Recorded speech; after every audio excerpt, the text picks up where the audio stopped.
To me, breaking silos means a deeper reflection of what we think we know and questioning what we've learned. And it's the process of unlearning that we're often not even aware of that should begin to break those silos. So, understanding that there are all these assumptions that should be questioned, trying to unlearn what we've been taught, and trying to learn more things in a different manner from what we've taught is to me a really good beginning to break those silos. And for me, at my age, at my advanced age, I'm only now beginning to understand the importance of breaking silos, and I wish I had become more aware of this much earlier. And I think part of our failure in the education system is just imposing one track of thinking,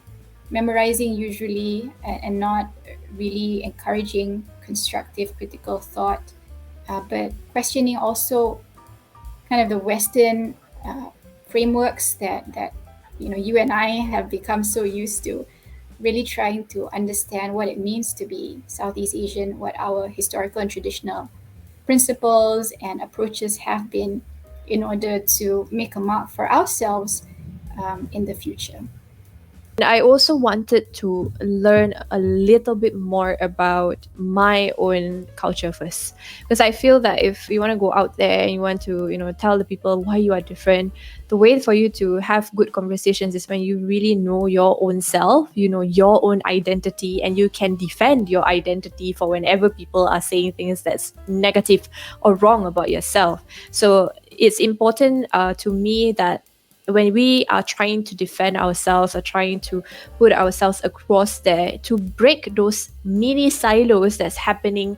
in the society at large without harming the social fabric, it is important for us to take a look back into the history of the culture, history of the the ethnicity. Like, how did we come up with such things? Like, why is it that perhaps my neighbors are afraid to speak to me just because I'm a Muslim? So I think in my own understanding of what a silo is what I imagine is someone who's in an enclosed space in their own bubbles, and in breaking silos we sort of get out of that, that isolation, that idea that we live by ourselves, that anything we do doesn't really affect others, but it only affects us. And in breaking silos, we're able to get out of that shell, get out of that bubble, and recognize that the things that we do to ourselves, to the planet, and to others actually has an effect on everyone. And in doing so, we're able to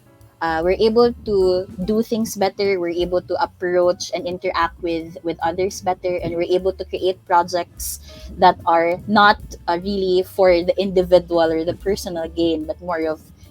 something that benefits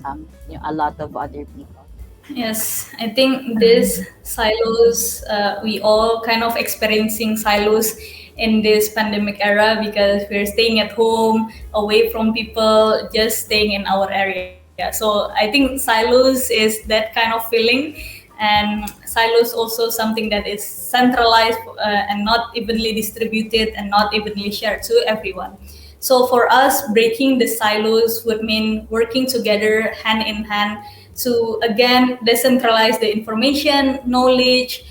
access to networking and funding, and for us it is to every existing and potential new entrepreneurs out there in Indonesia. By breaking the silos, we hope to see more sustainable social entrepreneurs and social enterprises out there creating impact in their own area across Indonesia. So since there's a saying also that you cannot give what you don't have. So if you feel and if you think that you have something to give, then give it generously so that you are able to help others, especially those the most disadvantaged, the we call it the last, the least,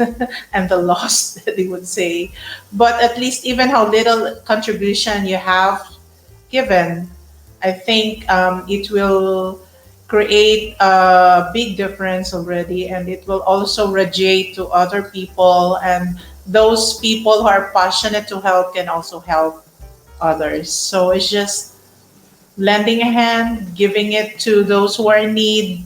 and also helping them out discover their talents.